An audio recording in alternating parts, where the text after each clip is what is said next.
Hello, everyone. It is Self Care Sunday. Self Care Sunday. Sunday Self Care Edition. How are you tonight? What are you and you, but especially you, grateful for? Tell me about it. Tell me about your Sunday. That is what I want to know. See if I can get all my screens going here. There we go. Screens. What I'm talking about this Sunday. What is going on in your world? Did you get rained out this weekend? Did you get sunshine?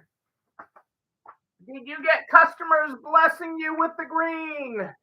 Hey, Kitty, how are you? How are things in Illinois? Tell me about your weekend and what is happening in your world. Well, actually, your week. It's been a week since I've seen you all because I was away. It was a crazy week in DC. It was a crazy week. And a lot of different parts of the country got a lot of rain, including the Northeast. And Vermont got flooded. Hey, Ellen, how are you? Hearts to you. I hope all is well in Delaware. I actually talked to a person about space for you this week, actually. But that's a separate conversation. Hey, Carrie, how are things in Florida? Hey, I love that sales were great for you this week, Kitty. That is awesome. That is awesome. I love hearing that. Check, check, check. Awesome. Everybody's in a good mood. Everybody's in a good mood. I'm in a good mood. We went away to Saratoga for the weekend, Saratoga, New York, home of the thoroughbred season there. We are broadcasting tonight on Facebook and YouTube. Any problems with Facebook? Cassandra's got the link to YouTube right there in the show comments. Yeah, so we were in upstate New York this weekend, right near where I grew up. Went to the thoroughbred horse racing yesterday for a little bit. And made our contribution to the state of New York, but had a good weekend. Just nice to be away. You went down to visit Sarah today. I am glad that you felt well enough to go to Sarah instead of Sarah coming to you. That is awesome. That is awesome, Kitty. I love hearing that. Yeah, so we got away this weekend. We ate at some fabulous places, restaurants in downtown Saratoga, saw some fabulous retail because we're always working, always thinking about retail. And we got some great ice cream on the way home tonight. We stopped in the Berkshires of Massachusetts and got some ice cream, which was wonderful at this farm stand. Hey, April, how are you tonight? Great to have you here live. So it was just really a nice weekend, and that was after a crazy busy week of travel. I was in DC most of the week, or the first half of the week. I've lost track of the days. Here. I haven't posted pictures from my trip yet, but I will. I will post them. It's been an amazing. It was the most amazing trip. I had some unbelievable meetings with members of Congress. I got to that house that is, let's call it white. I got in. They let me in. They let me in that house, and it was amazing. They invited me in. They let me in. They said pink shirts welcome here, and pink calculators. The pink calculator. That place needs a pink calculator. That place needs a pink calculator. Between them and Congress, they need a pink calculator. But we did. We made it. We made it into the halls of Congress, the halls of that house. It was an amazing week, and I will post pictures of that because it was. I haven't had a chance to yet, but it was an amazing, truly an amazing week. So that yes, they do need to stay positive. Let's get started with the stay positive book. Where is it? It's under here.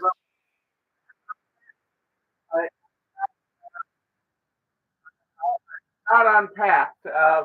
Although, I did get, while I was there, I had to buy, I never shop. You all know that I'm not a shopper, but I got some presidential quotation books while I was there that I thought were interesting. But they do need to stay positive book. Let's get started with that. Tonight we are on page 5 things to do instead of complain. Practice gratitude. Praise others. Focus on success. Let go and pray. We are on 252 today, and I'm going to read a little bit more about that. Well, let me read a little bit of practice gratitude. Research shows that when we count 3 blessings a day, we get a measurable boost in happiness that uplifts and energizes us. It also physiologically impossible to be stressed and thankful at the same time. It is physiologically impossible to be stressed and thankful at the same time. 2 thoughts cannot occupy our mind at the same time. If you're focusing on gratitude, you can't be negative. You can also energize and engage your coworkers by letting them know you are grateful for them and their work. Praise others. Instead of complaining about what others are doing wrong, start focusing on what they're doing right. Praise them and watch as they create more success as a result. Of course, point out their mistakes so they can learn and grow, but make sure you give them 3 times as much praise as criticism. And we'll focus on the other 3 on the second half here, so stay tuned.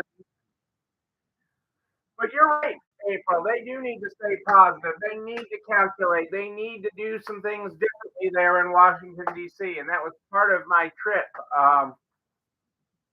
And really part of what made it amazing. We did a lot of things. I did a lot of these things. Well, I'm just me, okay, on these trips.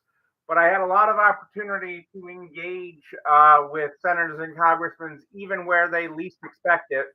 Made one senator drop his muffin, cornering him as he was coming out of the coffee shop. It wasn't really me that dropped his muffin. The bag broke, but I'm sure I will get blamed for it. They got him another muffin, but it was comical, but it was really an engaging visit, and really got to hold these senators accountable for hopping on board in support of small business. They're really choosing us. So, the issue that I was really there for, the primary discussion point, was about the Credit Card Competition Act and getting them on board with, holding them accountable for being for the little guy, for business and not for the big banks. Okay, for business and not for the big banks was a big part of the visit. I did not want to let them be for the banks, and that was a big part of it. And I love my one of their phrases is, "We don't want to choose between friends and everything." And not choosing is choosing. Okay, so not choosing, you're choosing the big banks. So it was a really great visit. There were so many great points. In one office I walked into, and the small group that I was with, and we were hitting office after office. Um, I covered to one office, and the other people that were with me are handing their cards and everything, and I go to hand the person my card, and they're like, "Oh, I got your card. Right, your card's in the center of my desk. Don't believe me? Let's go over to my desk. It's right there." I'm like, "Okay, I'll take that. I'll take your word for. That I'll take your word for." And but it was a lot. It was really engaging. So I'm really hopeful for this. Uh, yes. The banks are threatening everything. The nice thing, they're threatening that the rewards will go away. Well, the thing is, Kitty, in the United States, and you're probably seeing a lot of things about it in your state because Dick Durbin is your senator is the main name on this bill, is the first name on this bill, and their banks are throwing a lot of money against him. And the reality is, in the United States, stores pay, which ultimately means the American consumer pays, 77% higher credit card processing rates than in Europe and Canada. In other parts of the world where this already exists, this requirement for choice for merchants on processing, okay, and the ability to negotiate for merchants actually already exists. None of that of what the banks are saying has happened. Okay, none of what they are saying is happening with the lack of rewards. The reality is that the credit card market is highly competitive, and just to keep business, they're going to offer you everything. This is not the end of everything. This is not like when banks offered Toaster. You remember the stories. Banks used to get a free gift for opening an account, and now you don't get that, and that's because of retailers. Well, the reality is with credit cards, that is going to keep on happening. The airline miles are not going to go away. Your cash back's not going to go away. Your Cabela's rewards or whatever other rewards you get is not going to go away. The banks are just going to have to pay for that some other way. And this bill doesn't even guarantee that rates come down. It just guarantees competition. And what is more American than competition? I mean, one of my arguments is if this bill is not allowed to pass, then I should be the only one allowed to sell pink shirts. I should be the only one allowed to do consignment in Massachusetts. Take your pick. I should be the only one that sells ice cream. I don't know. And they would not allow me to do that.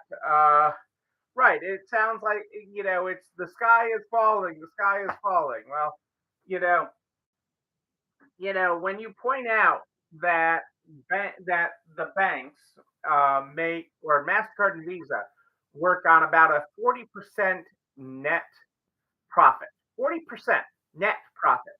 So not gross profit. Okay, so gross profit is like your consignment percentage. Okay, the store take is like your gross profit. Net, what you actually keep after all your expenses, Mastercard and Visa keep about 40%. And so they have room to still buy your airline miles and stuff that most people never redeem anyways. Okay, most people never redeem it anyways. The average person spends way more in interest expenses and other things. This bill passing would save the average American family about $1,000 a year in increase. The other thing they like to say is when the Durbin Amendment passed in 2010, that retailers pocketed all the savings. Like from 2010 to 2019, the decade of the 2010s, when debit reform happened with debit cards and fixing of debit card rates. This bill does not fix rates. This bill does not fix rates. It does nothing but allow for competition. Okay, when debit reform passed, they say retailers, you kept all the savings and pocketed it. What they leave out of that conversation is that, and that you didn't give it back to the consumer. What they leave out of that conversation is that during that time, your wholesale costs of things went up 9%, while inflation in the decade since the Durbin Amendment passed went up 4%. So you had 5% over that increase in costs.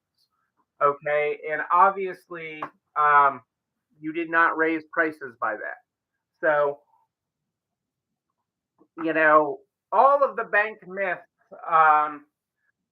can be shot down, and one of them is that this is going to destroy small banks.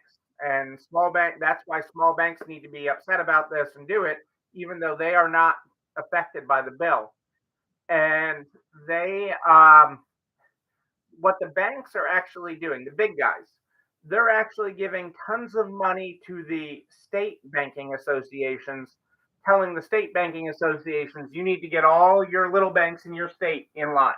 Here's this money. Go out and explain to all your little banks in the state and get them to be upset about this bill and call on their senators and congressmen telling them about that.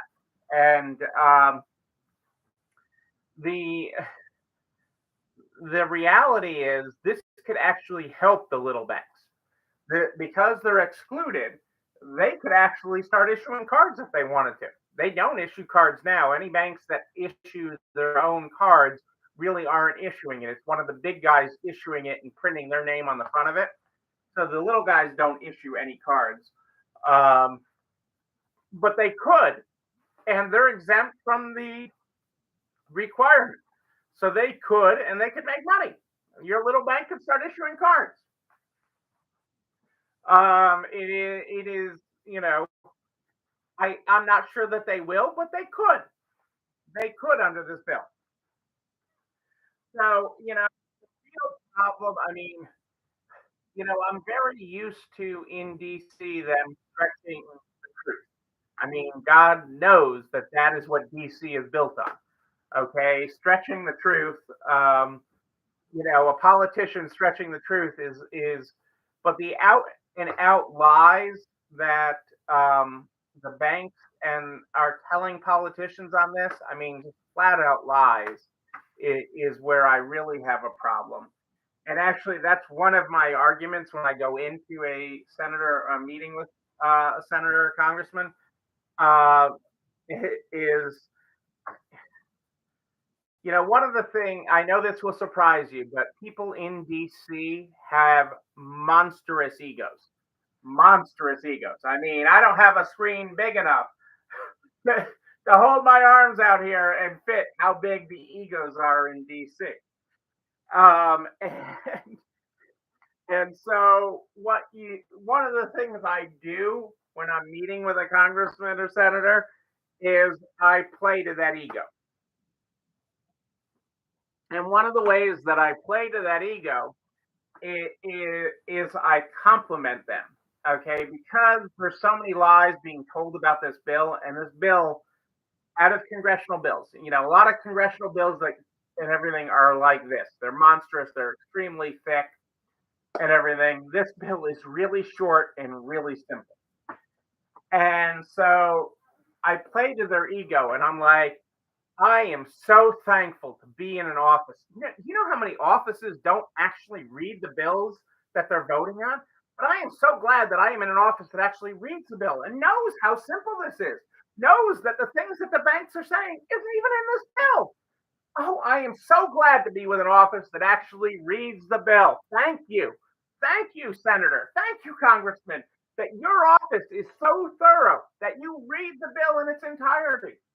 Oh my God, I can't tell you how refreshing that is. And that, you're playing to their ability, you're playing to their ego, and they pull the chair a little closer. So I mean, it is a good thing. It's a good thing for a good thing. But it is a funny world down there. I gotta really say that because it is. I mean, it really is. How the sausage gets made is interesting. It is likely. So this bill. So just a little more detail on this bill. I didn't expect it might to all be this bill, but it really is important. It's so important. Uh, this bill is sitting in committee intentionally. It's sitting on the sidelines. Okay, Senator Durbin and Marshall and Peter Welch from Vermont and the others that are named on it are keeping this in committee.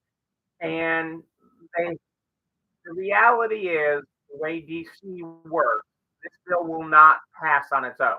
Very few bills actually do pass on their own. You saw the trouble they had just getting the National Defense Act passed this week. Okay, so very little of this actually happens on its own. And so that is so this bill needs to be part of a larger bill. It needs to be split into the 2,000-page bill in the middle of something else that has to pass. And so that actually has very support for the bill that whose names are on the bill because you can always sign on as a co-sponsoring thing, and we got several co-sponsors, but always sign on as a co-sponsor. But that's when all the bank money starts hitting against you. And the folks in DC know this. It's one thing to come out early for it. It's another thing to come out and say, yes, I would vote for that at the end when it's actually up for a vote. And we have a lot of commitments out there to vote for it. If we can get it into something that they will vote for it. And so I am very optimistic that we get this passed today this year. Um, like most things Congress does, it may not be till the end of this year. As the push for the end of the year happens, but I remain optimistic that this will come together this year. There's just a lot of strong feeling about it. As much as everybody in Congress likes the bank's money, they really are not with the banks on this. So I am very optimistic on this passing and becoming law, which would be ultimately good for all businesses, everybody, anybody that takes credit cards, which is everybody. Another argument is that we don't get, which is a state issue, because states could pass a law to give a vendor allowance. So you pay to collect sales tax. So if you're paying 3% to Visa and MasterCard, okay, just for simple math, when you send $100 to your state, for every $100 in sales tax you send to your state, you only got 97. So you're losing $3 every time you send $100 to the state. And that gets really interesting. As bad as sales tax is, it's even worse for meals and restaurant taxes. A lot of states tend to be worse. So you're doing all that. The costs of this and the costs of collecting wages. For a restaurant, they're collecting tips. So they're collecting, your waiter, you have to pay them whatever it is. Okay. But again, for every $100 in tips you pay out, you only collected 97. Okay. Because of the credit card fee. So it is a real deal. And when you make it real and you bring it to them and you bring it to DC, and you remind them that you're taking time away from your business to be there. Yes, I'm a business consultant and everything else, and my business is representing small business, but my business, I have a store too. And even at Next Level Reset, we process credit cards. We process credit cards. So it is real business.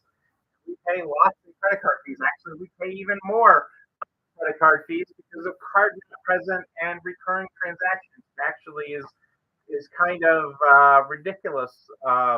The percentages they hit a online business, essentially an online business with. But you know that from taking that for online sales in your stores. So that is, you can tell how passionate I am about this and how much I am for this. And then they leave you hanging with the chargebacks and everything else that you're ultimately responsible.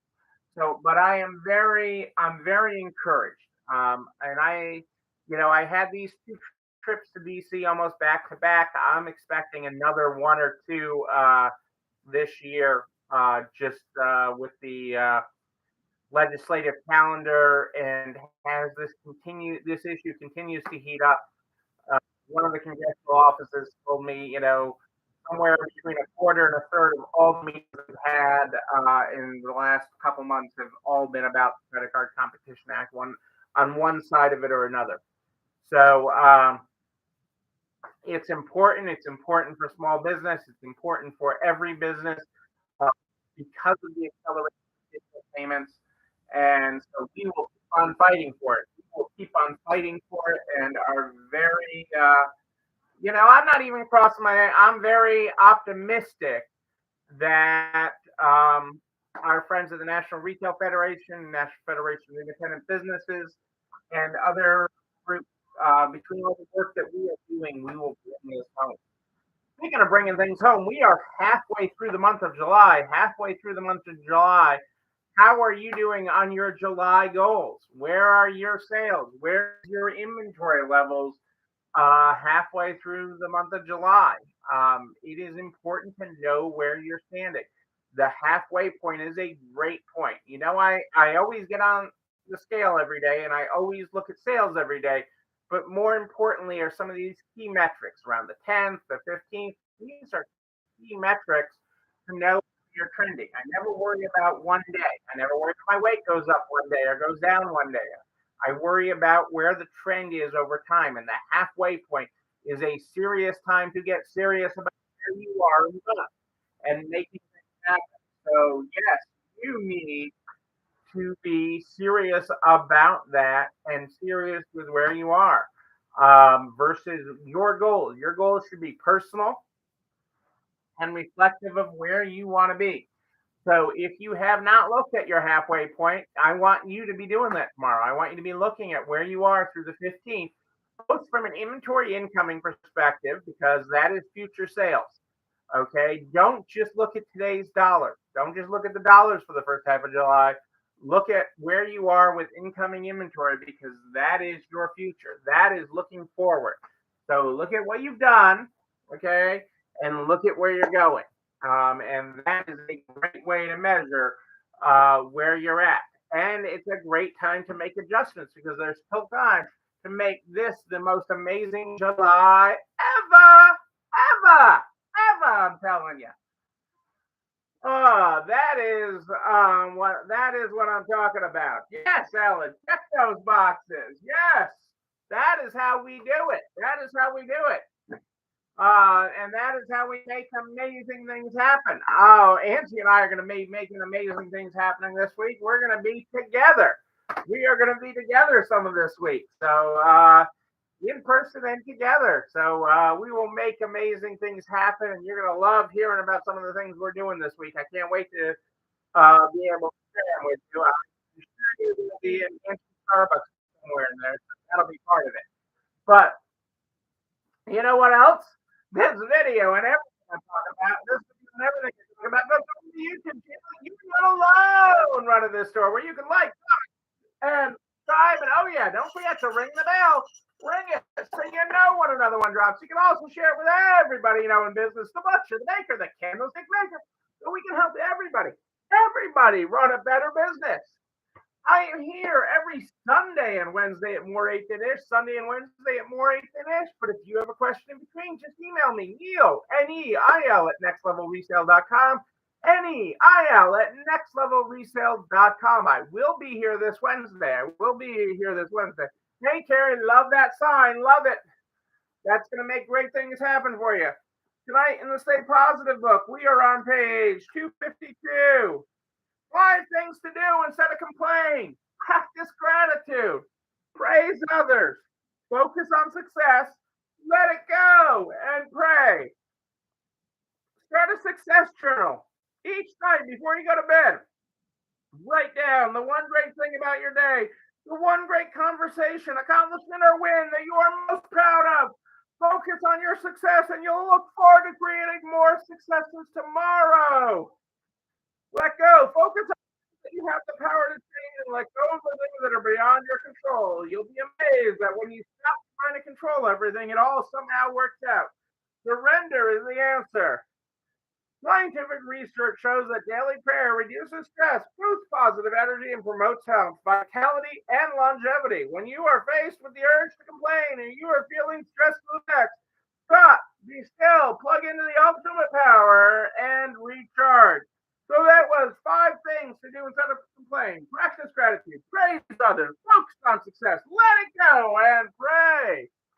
Ladies and gentlemen, I am Neil Abramson. I do like a good party, a wedding, a bar mitzvah, a shindig at the White House. I don't know. Party, people. Yes, live it life like every day is a beach day. Live life like every day is a beach day.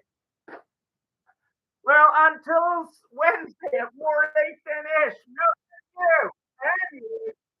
Most importantly, you. Yes, you. You're not alone running this store. Have a great night, everybody. I will see you on Wednesday. Keep on smiling. It's time for dessert.